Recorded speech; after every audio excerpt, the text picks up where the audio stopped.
ایک شخص ہے پاکستان کا ڈاکٹر طاہر القادری، جو آج کے دور میں قبر پرستی کے پورے کاروبار کا سب سے بڑا چیمپئن ہے۔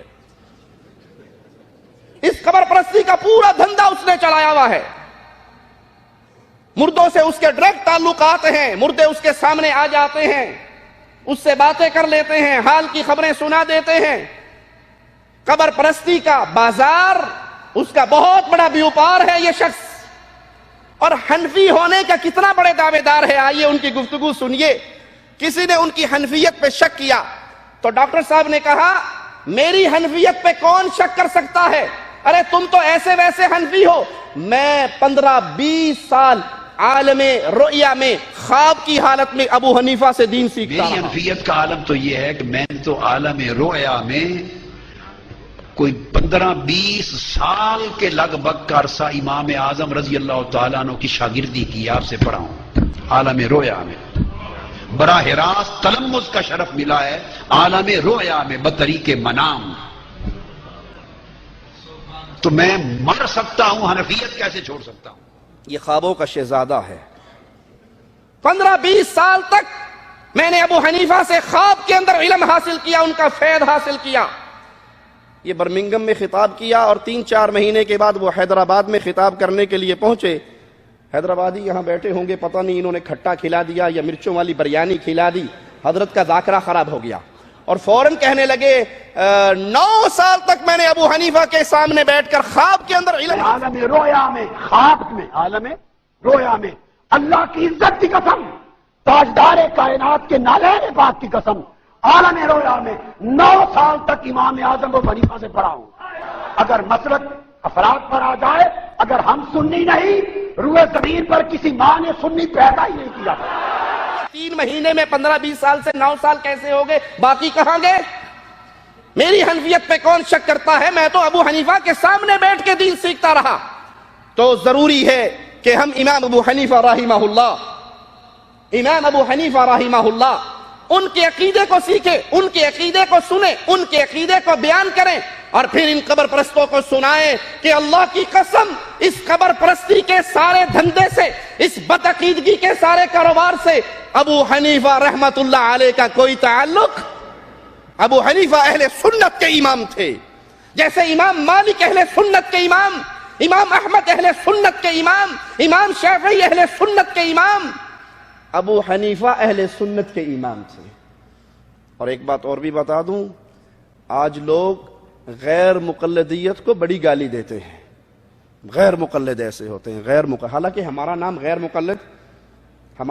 مقلد اور مقلد کی الٹ بھی غیر مقلد ہوتی ہے۔ ابھی دن ہے یا رات؟ دن ہے، اس کی الٹ کیا ہے جی؟ غیر دن تو نہیں ہے، دن کی الٹ غیر دن ہوگی نا، رات کی الٹ غیر رات۔ ایک صاحب مجھے فون کر کے اکثر میری نیکیوں میں اضافہ کرتے تھے اور گالی گلوچ دیا کرتے تھے، میں سنتا رہتا، بیچارے کو جواب دیتا رہتا اس کے مسئلوں کا، لیکن اس کا فون اٹھاتے غیر مقلد صاحب کیا حال ہے؟ میں تنگ آ گیا، انسان ہے آخر کیا کرے گا، کب تک سنے گا؟ میں نے کہا بھائی مقلد کے الٹ میں محقق ہوتا ہے، متبع سنت ہوتا ہے، غیر مقلد نہیں۔ نہیں تم نہیں مانتے، تم ہو غیر مقلد۔ میں نے کہا آپ انسان ہیں؟ کہتا جی میں انسان ہوں۔ میں نے کہا حیوان تو نہیں ہے نا؟ کہا نہیں۔ میں نے کہا غیر سور صاحب کیا حال ہے؟ کہا یہ کیا بدتمیزی ہے؟ میں نے کہا غیر انسان کا الٹ غیر انسان، آپ سور نہیں ہے تو غیر سور ہے، آپ شیطان نہیں ہے تو غیر شیطان ہے، آپ ابلیس نہیں ہے تو غیر ابلیس ہے۔ اس کے بعد الحمدللہ دوبارہ فون نہیں آیا۔ آپ کا یہ کاروبار ہے، آپ کا یہ دھندا ہے، آپ امام ابو حنیفہ رحمہ اللہ کے نام پہ یہ کاروبار کر رہے ہیں۔ غیر مقلدیت کو گالی دینے سے پہلے رکیے۔ اشرف علی تھانوی صاحب خود لکھتے ہیں کہ امام ابو حنیفہ غیر مقلد تھے۔ جادو وہ جو سر چڑھ کے بولے۔ تمہارے بابا جی تسلیم کر رہے ہیں اپنی کتابوں میں، تمہارے بزرگ مان رہے ہیں کہ ابو حنیفہ غیر مقلد تھے۔ اگر غیر مقلد ہونا بے دینی ہے، لا مذہبیت ہے، خارجیت ہے، تو ابو حنیفہ کو یہ لقب تمہارے باپوں نے دیا ہے، ہم نے تو نہیں دیا۔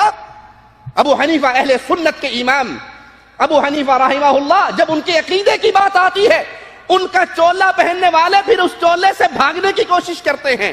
اگر نہیں یقین تو یہ ہمارے ہاتھ میں ہے، علماء اہل سنت دیوبند کے عقیدے کی کتاب المہند علی المفند، اس کو چھاپا ہے ادارہ اسلامیات انارکلی لاہور میں، اور یہ تالیف ہے خلیل احمد سہارنپوری کی۔ اس کے اندر وہ سوالوں کا جواب دیتے ہوئے پہلے سوال کا جواب دیتے ہیں، آئیے سنیے، ہم اپنے پاس سے نہیں کہتے، آپ کی کتاب سے آپ کے حضرت کی لکھی بھی عبارت سناتے ہیں۔ کہتے ہیں ہم جواب شروع کریں، اس سے پہلے جاننا چاہیے کہ ہم اور ہمارے مشائخ اور ہماری ساری جماعت فروعات میں مقلد ہیں امام اعظم ابو حنیفہ نعمان بن ثابت کے، اور اصول اور اعتقاد میں ہم پیچھے چلتے ہیں امام ابو الحسن عشری کے اور امام ابو منصور ماتوریدی کے، اور طریقہ ہائے صوفیہ میں ہم کو انتصاب حاصل ہے سلسلہ عالیہ نقشبندیہ، طریقہ زکیہ مشائخ چشت، اور سلسلہ قادریہ سہروردیہ، ہم ان کے ساتھ چلتے ہیں۔ صرف مسائل ابو حنیفہ رحمہ اللہ سے لیتے ہیں، عقیدہ ابو حنیفہ سے نہیں لیتے، ابو منصور ماتوریدی سے لیتے ہیں۔ ابو حنیفہ رحمہ اللہ کے عقیدے میں کیا خرابی تھی جو آپ نے ان کو چھوڑ دی؟ ایک طرف تو دعویٰ ہے کہ امام ابو حنیفہ رحمہ اللہ امام اعظم ہے، بھائی امام اعظم کے عقیدوں سے اختلاف کیا ہے؟ ان کو چھوڑ کے کسی اور کے در پہ عقیدہ سیکھنے کے لیے آپ کیوں گئے؟ کیوں ابو منصور ماتوریدی کے پیچھے چلے اور کیوں اشعریوں کے پیچھے چلے؟ ابو حنیفہ رحمہ اللہ کا عقیدہ کیوں نہیں لیا؟ اس لیے کہ ابو حنیفہ رحمہ اللہ عقائد کے معاملے میں اکثریت ان کے اقوال اہل الحدیث کے موافق ہیں، اہل السنہ کے موافق ہیں۔